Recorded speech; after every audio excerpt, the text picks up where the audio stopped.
Okay, you guys, we are going to talk Seint Compacts next. So our makeup products come in these adorable little tins that are magnetic, and they can pop right in and out of our palettes.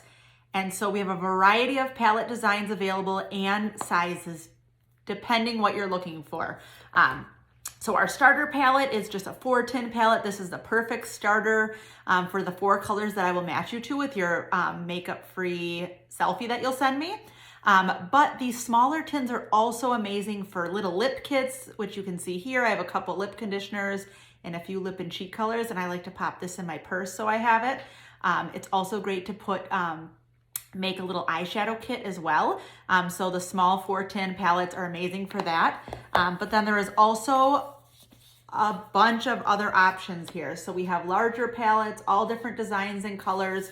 It just depends what you're looking for, what you're looking to add to your collection.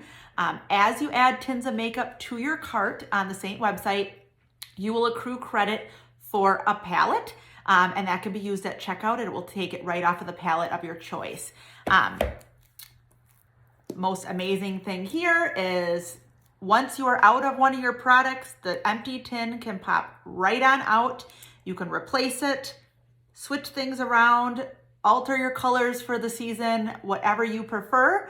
And check out all the palette designs. I will link them here so you can see which one is perfect for you.